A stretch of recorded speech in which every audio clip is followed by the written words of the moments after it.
അമാൻ കിച്ചൻ്റെ പുതിയൊരു വീഡിയോയിലേക്ക് എല്ലാവർക്കും സ്വാഗതം. ഇന്നത്തെ വീഡിയോ നല്ല പൊരിച്ച പത്തിരിയൊക്കെ ആയിട്ടാണ്. എളുപ്പത്തിൽ ഉണ്ടാക്കാൻ പറ്റുന്നതും എല്ലാവർക്കും ഇഷ്ടപ്പെടുന്നതുമാണ്. അതുപോലെ നമ്മൾ കടയിൽ നിന്ന് വാങ്ങുന്ന ടേസ്റ്റൊന്നും നമ്മൾ വീട്ടിലുണ്ടാക്കുമ്പോൾ നല്ല ടേസ്റ്റാണ് കഴിക്കാനൊക്കെ.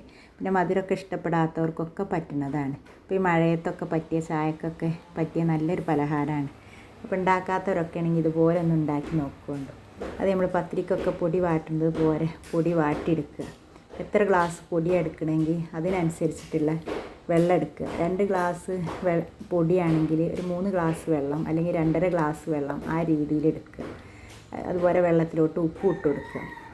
ഓരോ പൊടിക്കനുസരിച്ച് ചില പൊടിക്ക് അധികം വെള്ളം വേണ്ടി വരും, ചിലതിന് പാകത്തിനുള്ള വെള്ളം മതിയോ. അപ്പോൾ അതിനനുസരിച്ച് നമ്മളെ പൊടി എങ്ങനെയാണെങ്കിൽ അതിനനുസരിച്ചിട്ടുള്ള വെള്ളം വെച്ച് പൊടി നന്നായിട്ട് വാട്ടിയെടുക്കുക. പിന്നെ അതിലോട്ട് വേണ്ടത് നമുക്ക് തേങ്ങ ചിരകിയതും അതുപോലെ ചെറിയ ഉള്ളി, അതുപോലെ ചെറിയ ജീരകം, നല്ല ജീരകം എന്നൊക്കെ പറയാം, ഒന്ന് ചതച്ചെടുക്കുക. ചെറുതായിട്ടൊന്ന് ചതക്കുക. ആ ഉള്ളിയുടെ ജീരകത്തിൻ്റെ ഒക്കെ ഒന്ന് വാസനയൊക്കെ അതിലോട്ട് വരാൻ വേണ്ടിയിട്ട്.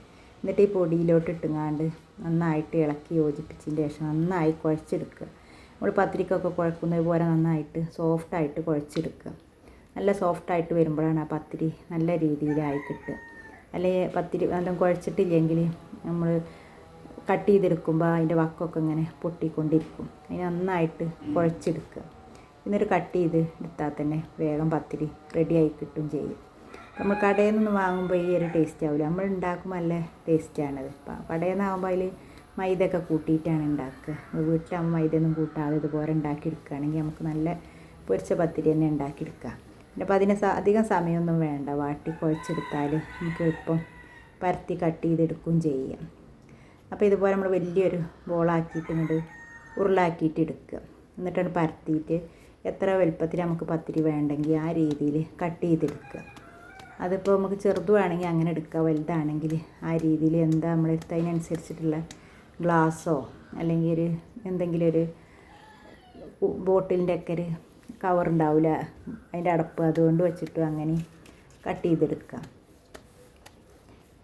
മറ്റേ പത്തിരി പ്രസ്സുമ്മ വെച്ച് അമർത്തിയെടുക്കുമ്പോൾ അതിൻ്റെ വക്ക് റെഡി ആവില്ല. ഇതുപോലെ അങ്ങനെ കട്ട് ചെയ്തെടുത്താലാണ് നമ്മൾ ഓരോ പത്തിരിയുടെയും വക്ക് നല്ല രീതിയിൽ വരുള്ളൂ. ഇതിപ്പോൾ ഒരു 1/2 ഇഞ്ച് കനത്തിലൊക്കെ പരത്തിയെടുക്കുക. വല്ലാതെ കനം കുറക്കാതെ ഒരു ചെറിയ കട്ടിയിൽ തന്നെ പരത്തിയെടുക്കുക. എന്നിട്ട് ഇങ്ങനെ ഇതുപോലെ കട്ട് ചെയ്തെടുക്കുക. പിന്നെ നമുക്ക് പണിയൊന്നുമില്ല. എന്നിട്ട് പിന്നെ ബാക്കി ആ വേസ്റ്റ് വരുന്ന പൊടിയോ ഒന്നും കൂടി കുഴച്ചതിന് ശേഷം വീണ്ടും ഇതുപോലെ പരത്തിങ്ങാണ്ട് ഇതുപോലെ പത്തിരി ഇങ്ങനെ കട്ട് ചെയ്തെടുക്കുക.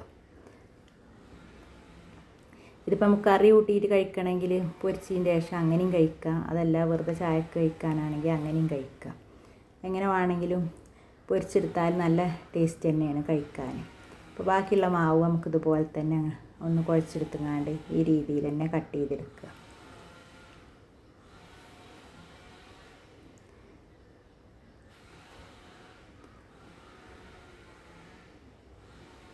നമ്മളെല്ലാ മാവും ഇതുപോലെ പരത്തി കട്ട് ചെയ്തെടുത്തിട്ടുണ്ട്. ഇനി നമുക്ക് എണ്ണ ചൂടാക്കാൻ വെച്ചിട്ട് ചട്ടി ചൂടാക്കാൻ വെച്ചിട്ട് അതിലോട്ട് എണ്ണ ഒഴിച്ചങ്ങാണ്ട് ഓരോന്നായിട്ട് നമുക്ക് പൊരിച്ചെടുക്കുക. അപ്പോൾ കുറച്ചധികം എണ്ണയൊക്കെ ഒഴിച്ച് കൊടുത്താൽ 3-4 ഒരുമിച്ചിട്ട് പൊരിച്ചെടുക്കുകയും ചെയ്യുക.